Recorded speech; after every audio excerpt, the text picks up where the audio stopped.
Hello and welcome to another Synergy Studio video. Today we're featuring the Pilates circle, and Elise will be demonstrating a series of exercises that you can do at home with the Pilates circle. We'll be using the UltraFit circle that's manufactured by Balanced Body Pilates today. Elise is going to start off in her supine position, and she's going to show us how we find neutral pelvis to kind of warm us up and get us going. We're going to start with a deep breath in, and with an exhale tilt the pelvis towards the shoulders, and with an inhale tilt the pelvis away from the shoulders.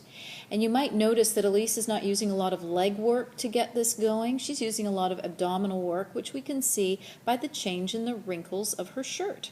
The deeper the wrinkles go, the more muscle fibers she's recruiting as she gets that thought of drawing the back of her belly button deeper into the center of her body with the goal of reaching it all the way back towards the middle back in her lower back, or the middle of her lower back bones.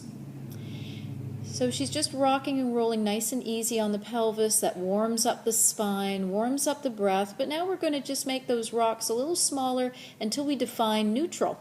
And neutral is not only a little space between your lower back and the mat, but it's also a place where you feel that some of that lower abdominal tightening is happening even when you are in your rested position or you're not moving the arms and legs.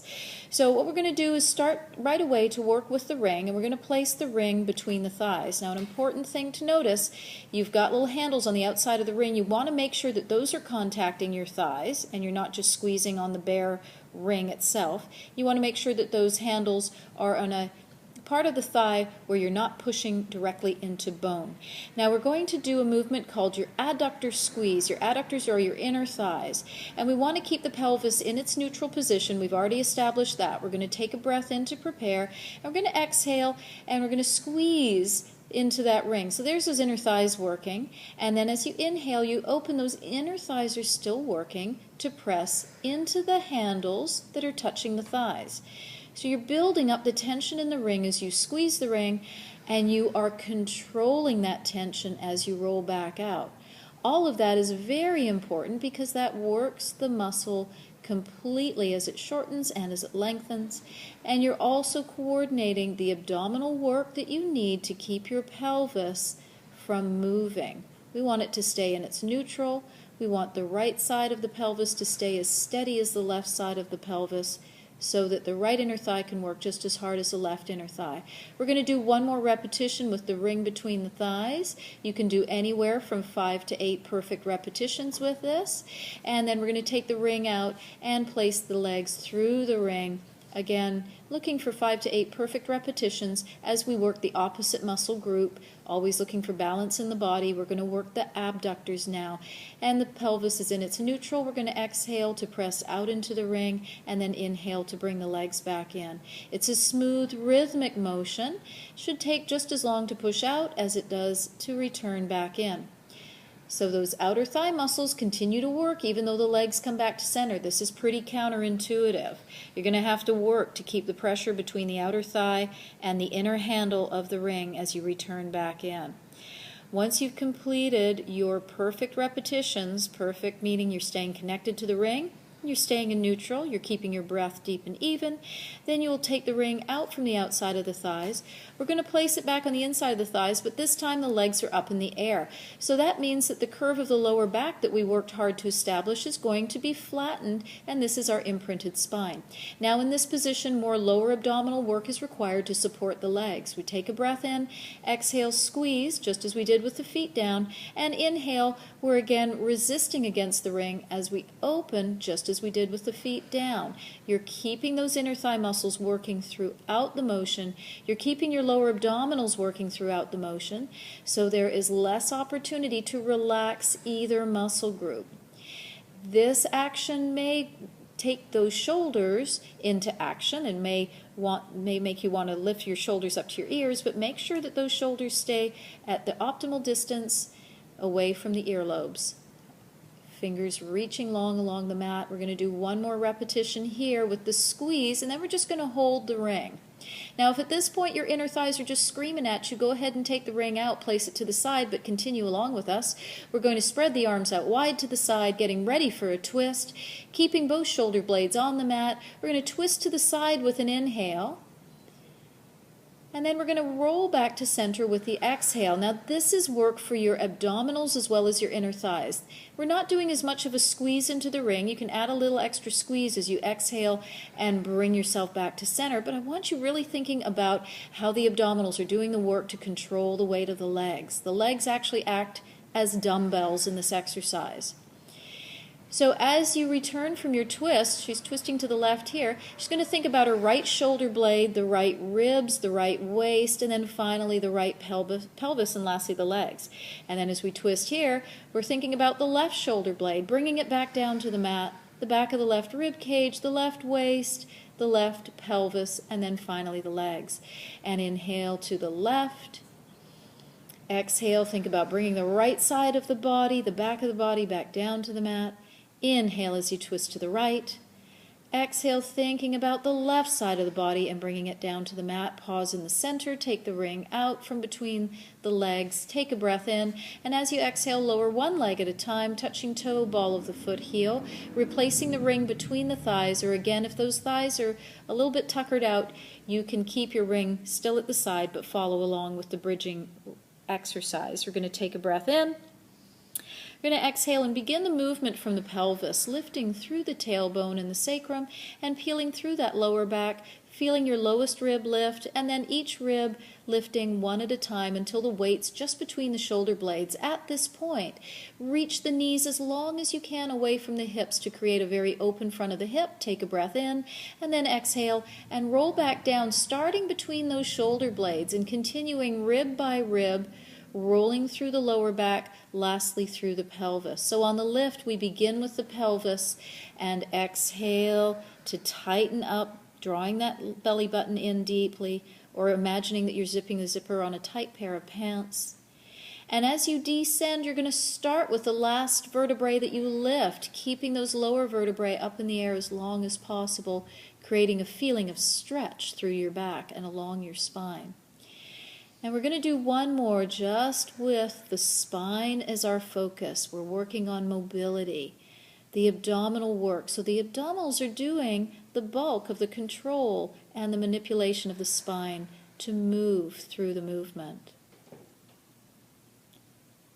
Now we're going to add an extra challenge. We're going to peel up into the bridge position the same way that we've been doing, starting with the tailbone, working through very tight around the waist, but we're going to challenge the abdominals even more by lifting or straightening one leg, by lifting the foot and straightening at the knee. So you prepare the left side to take all the body weight, straighten out at that right knee while you're adding the squeeze into the ring so the inner thighs are working to help you stay lifted, both sides of the pelvis even. Inhale as you bend the knee, placing the foot down, toe ball of the foot heel, and again on the other side, exhaling to straighten the knee and inhaling to bend, taking that moment to make sure that you've got all your weight in that right leg, the right hips are working. Good. Inhale and bend the knee. And lower back down, bone by bone. Adding one set of straightening at the right leg and straightening at the left leg is sufficient to add quite a punch to your workout. If you want to do another set and you feel like you can keep good form, that's fine. Try to keep it to just one knee straightening on the right, one knee straightening on the left. Now we're going to take the ring out and we're going to bring the Bosu into the picture and get on our tummies and work through the back of the thighs again. It's a lot of work for the hamstrings. So we're going to place the ring between the lower legs and just making sure that you've got, again, the handles on a place that's not just the inside of the ankle bone. So in this position, we're lifting the belly up and away from the Bosu and really pulling those ribs together. We have to consider the shoulder blades here, gliding the shoulder blades down and in on the back of the rib cage. And just the squeeze of the ring in this position is quite a bit of work, as Elise could attest to. You're going to take a breath in. You're going to exhale and squeeze the ring a little harder and lift those legs, really reaching them long to the end of the mat, and inhale and lower. You won't be able to go very far because the ring's going to touch the mat. The lift is coming from the back of the thighs. The support for your torso is coming from that deep abdominal ring of muscles, the transverse abdominis, the obliques, and with our attention to the shoulder blades, your latissimus dorsi muscles working in your middle back. The action is straight knees lifting from the hips into full hip extension while adding a squeeze through the inner thighs. And we're going to do one more lift. Good. Now keeping the thighs lifted, bend at the knees, flex at the ankles, and 10 pulses, taking the soles of the feet up to the ceiling, keeping the curve of the lower back unchanged. So again, the work is happening at the top of the thigh, the bottom of the glute, right along where we call the panty line squeeze, where the elastic of the panty would sit at the back of the thigh. Once you've done your 10 pulses, you can lower your legs and let the ring come out from between your ankles. And at this point, we're going to come off of the Bosu and onto the side. So we're going to press down into the ring so that the shoulder blade muscle, the latissimus dorsi, gets a little stimulus to engage. We're going to take the top leg and reach it longer than the bottom leg, and that creates a little space between the waist and the floor. That's a really important space that we want to maintain as we go through the movement. We're going to start with a leg lift. So the movement is going to be an exhale to lift the leg with pointed toe, pressing down into the ring, and an inhale to lower the leg with flexed foot. The rhythm of your breath is the rhythm of the movement. The things to focus on in this exercise is the maintenance of the space between the waist and the floor, the maintenance of that feeling of lengthening the top leg throughout the movement, and the pressure into the ring as you press down, making sure you're connecting and reconnecting with that armpit muscle, the latissimus dorsi. About 10 repetitions of this exercise should be sufficient. And once you've done your 10th repetition, we just lower the leg about halfway down, keeping the flexed foot, and go into circles. Now through here, you just keep the breath constant. You keep the tightness around the waist constant. You can pulse the presses into the ring, or you could just press consistently into the ring. About 8 circles is good in one direction, and then you switch to the other direction, pointing the toe as you switch direction, but still reaching through that leg, tightening through the waist, deeply connecting and reconnecting with your abdominal muscles through your breath, and checking into that shoulder. Then you let your leg rest down for just a moment. You're going to feel that residual sort of warmth, that workout in the top hip muscle, so we give it a moment to recoup. Then we're going to bring the leg up for the side kick, flexing at the ankle, keeping ankle and knee right in line with hip socket. We're going to bring the leg forward with the inhale breath, pressing down into the ring, and exhale, pointing the toe, bringing the leg back. As you flex forward, you're going to have more range of motion than you will taking the leg back.